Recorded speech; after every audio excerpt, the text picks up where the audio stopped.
இன்றைய இறைவார்த்தை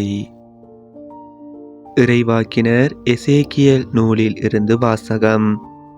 தலைவராகிய ஆண்டவர் கூறியது: இதோ, நான் இஸ்ரேலர் சிதறுண்ட நாடுகளிலிருந்து அவர்களை அழைத்து எம்மருங்கினின்றும் கூட்டி சேர்த்து அவர்களின் சொந்த நாட்டிற்கு கொணர்வேன். இஸ்ரேலின் மலைகள் மீது அவர்களை ஒரே நாட்டினர் ஆக்குவேன். அவர்கள் எல்லாருக்கும் ஒரே அரசன் இருப்பான்.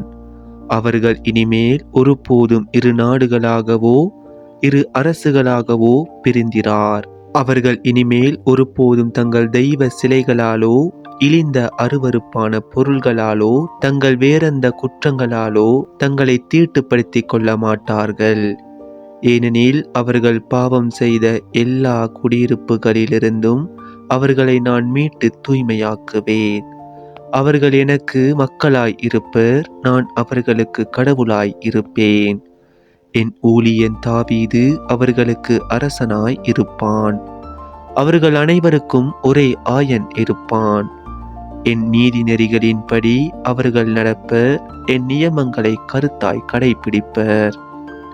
நான் என் ஊழியன் யாக்கோபுக்கு கொடுத்ததும் உங்கள் மூதாதையர் வாழ்ந்ததுமாகிய நாட்டில் அவர்கள் வாழ்வர்.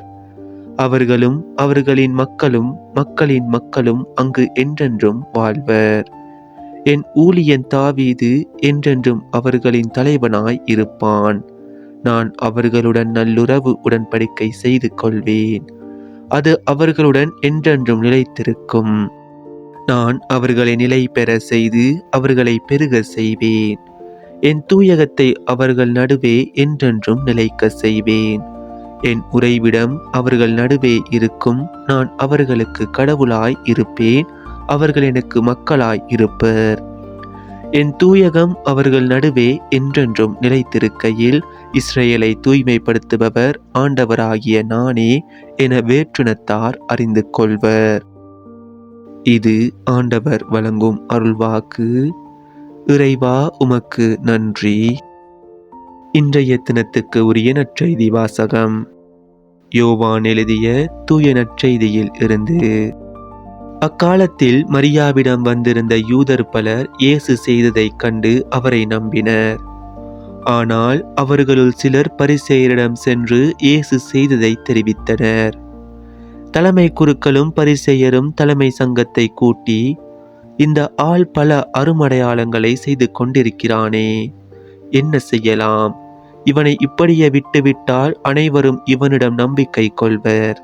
அப்போது ரோமையர் வந்து நம் தூய இடத்தையும் நம் இனத்தையும் அழித்து விடுவார்களே என்று பேசிக்கொண்டனர். கயபா என்பவர் அவர்களுள் ஒருவர். அவர் அவ்வாண்டின் தலைமை குருவாய் இருந்தார். அவர் அவர்களிடம், உங்களுக்கு ஒன்றும் தெரியவில்லை. இனம் முழுவதும் அழிந்து போவதை விட ஒரு மனிதன் மட்டும் மக்களுக்காக இறப்பது நல்லது என்பதை நீங்கள் உணரவில்லை என்று சொன்னார். இதை அவர் தாமாக சொல்லவில்லை. அவர் அவ்வாண்டின் தலைமை குருவாய் இருந்ததால் இயேசு தம் இனத்திற்காகவும் தம் இனத்திற்காக மட்டுமன்றி சிதறி வாழ்ந்த கடவுளின் பிள்ளைகளை ஒன்றாய் சேர்க்கும் நோக்குடன் அவர்களுக்காகவும் இறக்கப் போகிறார் என்று இறைவாக்காக சொன்னார். ஆகவே அன்றிலிருந்தே அவர்கள் இயேசுவை கொன்றுவிட திட்டம் தீட்டினார்கள். அது முதல் இயேசு யூதரிடையே வெளிப்படையாக நடமாடவில்லை. அவர் அவ்விடத்தினின்று அகன்று பாலை நிலத்திற்கு அருகிலுள்ள பகுதிக்கு போனார். அங்கு இப்ராஹிம் எனும் ஊரில் தம் சீடருடன் தங்கியிருந்தார். யூதர்களுடைய பாஸ்கா விழா அண்மையில் நிகழ இருந்தது. விழாவுக்கு முன் தங்கள் தூய்மை சடங்குகளை நிறைவேற்ற பலர் நாட்டுப்புறங்களிலிருந்து எருசலேமுக்கு சென்றனர். அங்கே அவர்கள் இயேசுவை தேடினார்கள். அவர் திருவிழாவுக்கு வரவே மாட்டாரா? நீங்கள் என்ன நினைக்கிறீர்கள் என்று கோவிலில் நின்று கொண்டிருந்தவர்கள் தங்களிடையே பேசிக்கொண்டார்கள். ஏனெனில் தலைமை குருக்களும் பரிசேயர்களும் இயேசுவை பிடிக்க எண்ணி அவர் இருக்கும் இடம் யாருக்காவது தெரிந்தால் தங்களிடம் வந்து அறிவிக்க வேண்டும் என்று கட்டளையிட்டிருந்தார்கள். இது நம் கிறிஸ்து இயேசு வழங்கும் வாழ்வு தரும் நற்செய்தி. கிறிஸ்துவே உமக்கு புகழ். இன்றைய தினத்துக்கு உரிய சிந்தனை துளிகள். இறந்து போன லாசரை இயேசு உயிர்ப்பித்தார். அதனால் மக்களுடைய நம்பிக்கை வளர்ந்தது. இதை கண்ட யூத தலைவர்கள் இப்படியே போனால் தங்களின் அதிகாரம் செல்வாக்கு குறைந்துவிடும் என்று எண்ணி இயேசுவை கொன்றுவிட திட்டம் தீட்டினர். யூதரிடையே வெளிப்படையாக நடமாட முடியாத அளவிற்கு இயேசுவுக்கு எதிரான திட்டங்கள் வகுக்கப்பட்டன. இயேசுவின் நற்செய்தி ஏற்றத்தாழ்வுகளை கடுமையாக சோதனைக்கு உட்படுத்திய நற்செய்தி. அதிகாரம் கொண்டவரும் தலைமை பதவிகளில் இருந்தவர்களும் கதி கலங்கினர்.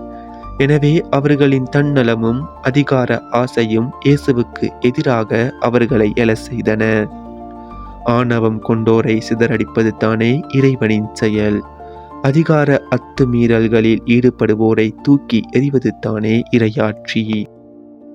அன்றன்றைக்கான இறை வார்த்தைகளையும் நற்செய்தி வாசகங்களையும் சிந்தனை துளிகளையும் பெற்றுக்கொள்ள நம் சேனலை சப்ஸ்கிரைப் செய்து கொள்ளுங்கள்.